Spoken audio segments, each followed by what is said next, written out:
उमाकांत धारवे की शानदार प्रस्तुति।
प्रस्तुत करते हैं उमाकांत धारवे म्यूजिक रायपुर।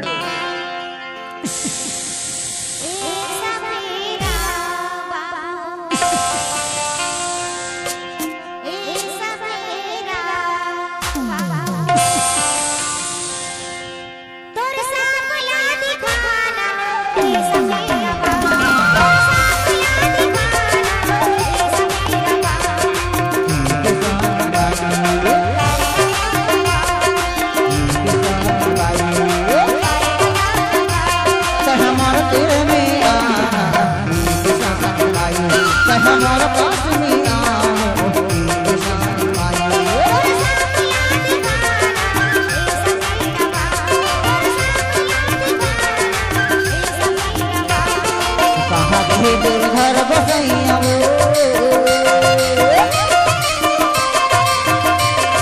कहाँ गए दूर घर बसैया हुला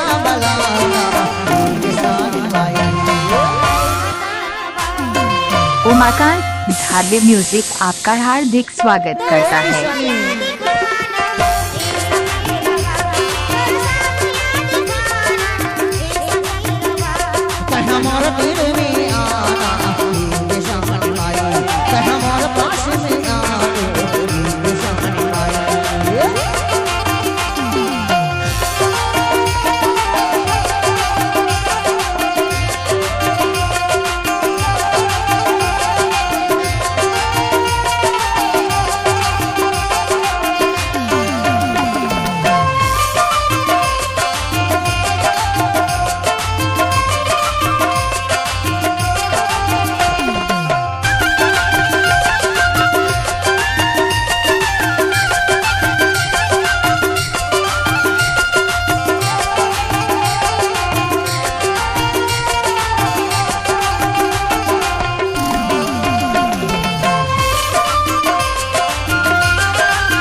धारवे म्यूजिक को सब्सक्राइब जरूर करें।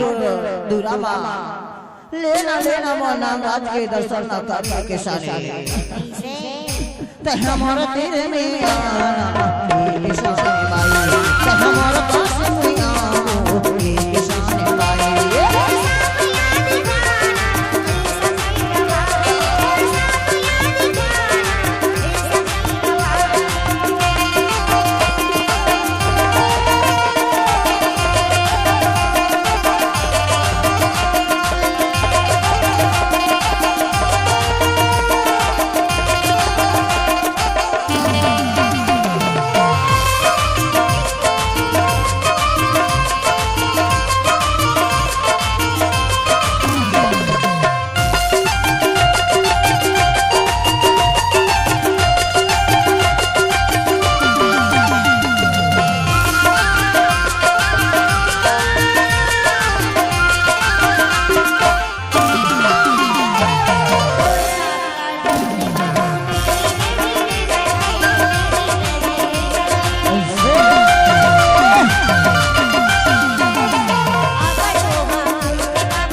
भगवान के थो किसाने अरे मैं है पर दूरा ले आई हूं हीरापुर से आई हूं मैं हो ले नमो नाम राज के दर्शन कर ले किसाने तोड़ दे कोई की था ते हमारा तेरे में किसाने ते हमारे पास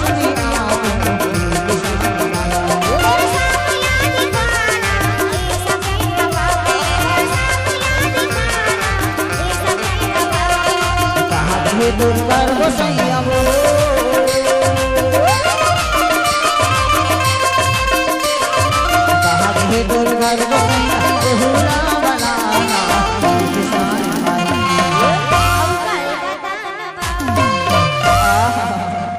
हमारे तेरे में आना किसान भाई तो हमारे पास में आवे किसान भाई